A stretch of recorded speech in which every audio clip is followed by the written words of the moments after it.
recently there was a tweet making fun of Lana Wachowski and her yarn of hair, and it was the synthetic crap that we see. It shows up in all of her photos, where she's got some stupid synthetic wig going on, who gives a fuck. And the tweet was done in the right-wing tradition of, look at this trans person, isn't it funny that they made the bad thing I don't like? But the defense to hide behind it was, I'm critiquing white dreadlocks. I mean, first there was yarn, Raggedy Ann hair, couldn't even be remotely in the field of what I would consider dreadlocks. I mean, it's literally yarn. Let's be honest, this was yarn. And second, this kicked off the ancient firestorm of, the queer community versus the black community, which is an ongoing saga. Intersectionality has never fucking happened. You take a look at the queer community, a lot of times they bend over backwards to accommodate the black community, or to at least pay lip service. You see it everywhere. Make room for black people. We're gonna put black people to the front. We're gonna house black people in the front. And a lot of homophobes who happen to be black see that this is something they can exploit to persecute queer and trans people. This is not a one-sided thing in which only queer and trans people are, the racist, entitled people. It's the paradox of calling queer and trans people, entitled and privileged. The system doesn't work like that. Privilege is not like that card from Family Guy where they hold it up and check the skin tone. Let's be blunt. A lot of times, the same bigots who are racist are also homophobic and transphobic. Let's not pretend that isn't the case. And the Suffering Olympics is peak American narcissism. It is peak us versus them, only one person can be right. And that's the thing, is whoever's the loudest, whoever gets the biggest quips in, whoever can be the most bombastic and get the most retweets, the most likes and comments, that's the person who wins the argument and dictates morality. A lot of this comes from the fact that, woke culture and the woke movements and social justice is a bastardization of real activism and real politics. It's the internet memification of politics. And this all came about because of Tumblr. We all fucking know it. This was art school kids, upper middle class kids who took a few poli-sci courses while they were still young and dumb, and then immediately knew this was reblog gold. And they swarmed on it. And the entirety of modern social justice has been built upon rich people playing poverty tourism, who use wokeness as a marketing tool. It's memification, and the same bigotries are still fucking around, and it's so transparent. There is nothing to hide here. It is full-on mask-off capitalism.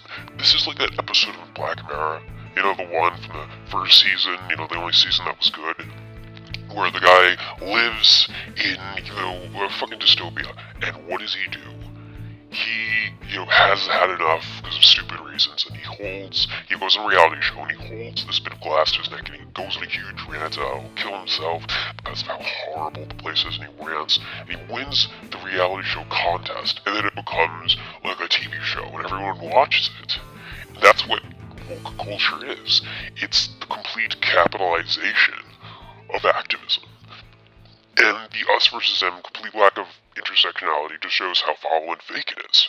That the queer and trans community is still non-compatible with the black community, and vice versa, and that homophobes, racists, and transphobes are always going to go at each other, and that there's a line in the sand in terms of race, that they're, queer black people and queer trans people only exist for black homophobes and black transphobes to hide behind and say, oh, you left them out, because anything they do must only be for white people. It can never be for a group at all. And, you can't be both black and trans. You are black first before you are trans. And the rest of the trans community will never hold your interests. And anything they're fighting for, nothing to do with you. That's the mentality. We see it play out. And the whole fight against white dreadlocks is such a missing the point thing, where it's an arbitrary line to draw in the decriminalization of black features.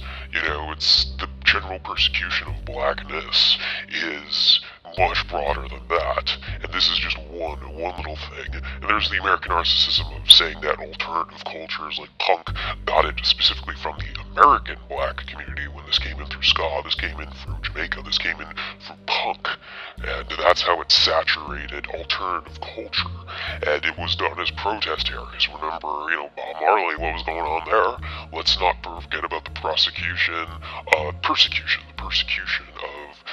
Rastafarians. I don't know what you think about Rastafarianism. I'm not going to offer any opinions on that, but this is how something is being persecuted, and people look down on dreadlocks. In Jamaica, this is still religion, and the hairstyles being persecuted, and let's be blunt, there are a lot of black people who also look down dreadlocks within the black community, and pointing to white dreadlocks and saying how ugly they are is just kind of a scapegoat for other white people to talk shit about dreadlocks.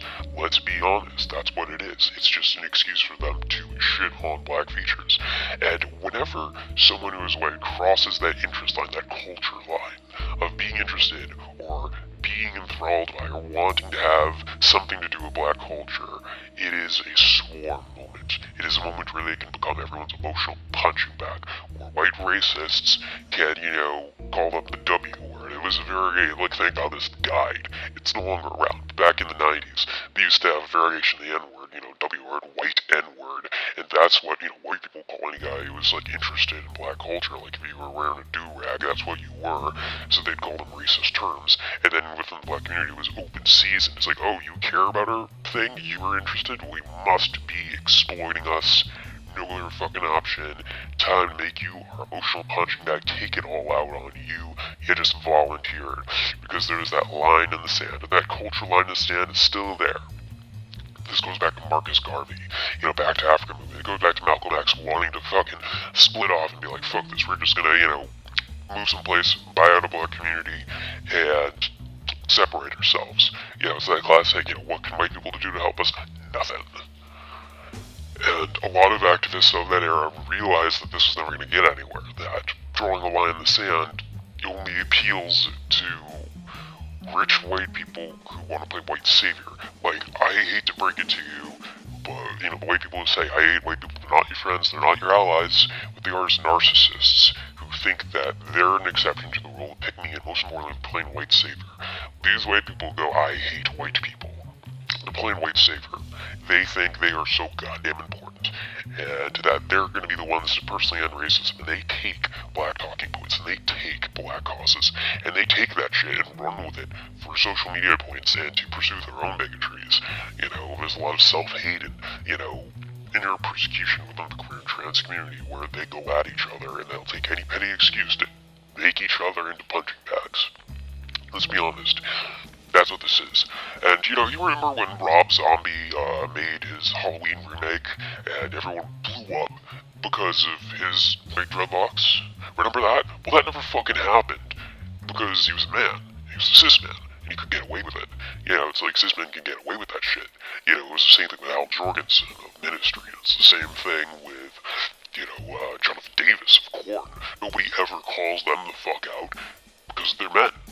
This white dreadlock debate is very much aimed at women. It's aimed at white women. It's aimed at white passing women because, there's colorism involved.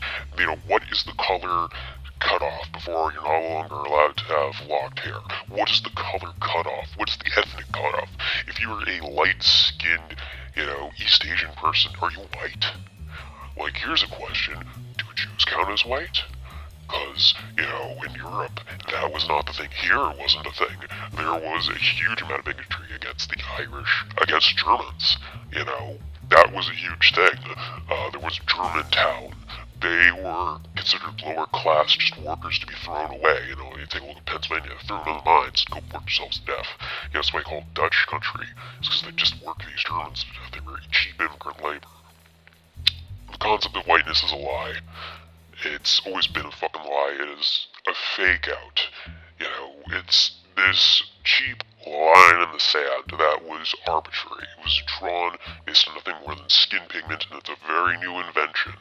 It's a very useful tool to keep marginalized groups at each other's throat. And it's like how the Republicans all back each other no matter how different or where they come from. And that's what it is. The system, as long as it maintains the lie of whiteness, gets to get away with racism. American mash. It's a soup of bullshit. If your identity is as an American, then you have given in to the ultimate propaganda.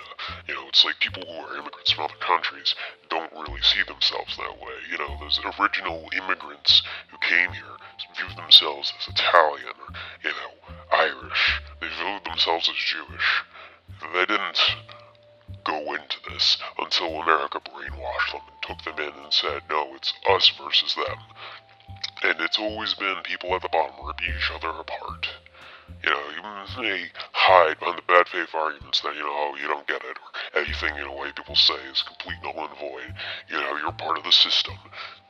It's fucking childish. And it's right-wing mentality. It is the right-wing morality of you cannot ever take criticism from another group. Because, you know, anyone criticizes you, if they're not in your group, then it's bad faith, it's attacking you. And you can feel that. That's fine. You can feel I'm a complete racist for bringing this up. You can feel whatever the fuck you want. I'd say it's a free country, that's a fucking lie. And so is all of woke social justice. It's not real activism. What have we accomplished, okay? Think about it. Nothing. Nothing has changed. We have been doing these protests for close to a fucking decade. Nothing has changed. You know, they did it in New York. What happened? They elected a cop. In Seattle, they shut down a police station for a month, and then it came right back. In Portland, you know, they fight the fucking, you know, cops every fucking day, and nothing changes. The only thing that has changed is that the right wing has grown and become more powerful because of this. Because they put it on display. They put this shit on display. There was an entire fucking first half of, like, the 2010s was internet jackasses making fun of woke culture. And it boomed. You know, we can blame South Park for this shit. But let's fucking be honest with ourselves. This shit set itself up for failure. It was never going to get anywhere. And it hasn't gotten us anywhere. All the cultural changes have been surface level. We haven't seen any real changes. It's like we get tossed bones. I mean, you have like fucking Nancy Pelosi playing dress up. I mean, you know, with the Green Deal or whatever it is, you know, hello pores. We've gotten nothing. Nothing has come of this. It's not real activism. The American people will never have a fucking revolution. It's never gonna fucking happen. Because if coronavirus and all of these killings and the protests weren't enough to push people to revolution, nothing will. Hell, the right tried to throw a coup and even they failed. They literally took the fucking Capitol building. They took the fucking house. Nothing happened. If seizing the actual government does not accomplish anything, how the fuck are we gonna do anything? This whole fucking social justice movement needs to be thrown in the fucking garbage because it's accomplishing nothing. It's a fucking hamster wheel. Identity politics is the biggest trap ever laid out. The CIA couldn't have invented something more divisive than identity politics. And it's got no one anywhere. Drawing these lines in the sand, they're just lines in the sand. They're make-believe. They're not real lines. Nobody fucking listens to them anyway. You can talk shit all you fucking want about each other. Nothing's gonna happen. But hey, that's it. That's fucking life for you. We're all in a big fucking hamster wheel, running round and round and round until we just drop dead. It ain't doomerism, it's the truth. And, you know, the whole protest began because nothing had changed. Nothing's changed since the 60s, and nothing's changed since the protest started. Lip service. Lip service is not enough. Lip service will never be enough. We got lip service to the trans community, we got lip service to the black community, we got lip service to indigenous Americans, we got lip service to everyone. But no change. No systemic change. Nothing has fucking changed at fucking all. But hey, shit happens, man. Nothing more to say about that. So just keep on rocking or whatever the fuck it is you do with your life. And Merry fucking Christmas.